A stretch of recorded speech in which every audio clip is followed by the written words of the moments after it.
बच्चे निकले तो खेत भी पकने के करीब था। एक दिन चिड़िया घोंसले से बाहर जाने लगी तो उसने अपने बच्चों से कहा, अगर पीछे खेत का मालिक या उसके घर वाले हैं तो उनकी बातें गौर से सुनकर मुझे बताना। चिड़िया के जाने के बाद खेत का मालिक और उसका बेटा वहाँ आए। बाप ने बेटे से कहा, मैं समझता हूँ कि खेत पक चुका है। कल सुबह तुम अपने पड़ोसी और दोस्तों के पास जाओ और उनसे कहो खेत काटने में हमारी मदद करें। जी अब्बू। शाम को चिड़िया अपने घोंसले पर वापस आई। बच्चे पर फैलाकर चीं करने लगे। उन्होंने किसान से जो सुना था वो कर सुनाया और बोले, माँ हमें यहाँ से जल्दी ले चलो, कहीं खेत के साथ हमारा घोंसला भी ना कट जाए। माँ ने कहा, बच्चों घबराने की कोई बात नहीं। किसान ने अपने पड़ोसियों और दोस्तों पर भरोसा किया है। मुझे यकीन है कि ये खेत कल नहीं कटेगा। दूसरे रोज चिड़िया जब बाहर जाने लगी चलते हुए कहती गई, बच्चों खेत के मालिक की बातें गौर से सुनकर मुझे बताना।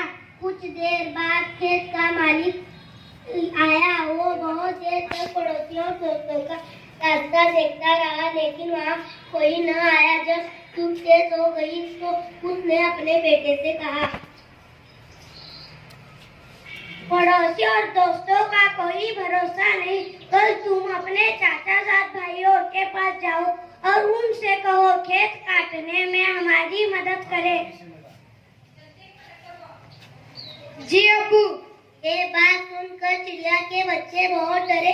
जैसे ही उनकी माँ आई तो पर फैलाकर चीं करके उससे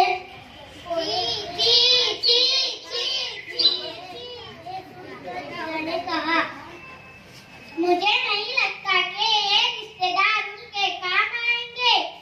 अगले दिन जब चिड़िया फिर बाहर जाने लगी तो उसने कहा, बच्चों खेत की मालिक की बातें गौर से सुनकर मुझे बताना। ये कहकर वो चली गई। कुछ देर बाद खेत का मालिक वहाँ आया और बहुत देर तक अपने भाई भतीजों का इंतजार करता रहा। धूप तेज हो गई लेकिन वहाँ कोई भी न आया। किसान ने अपने बेटे से कहा, हमारी मदद के लिए कोई न आया।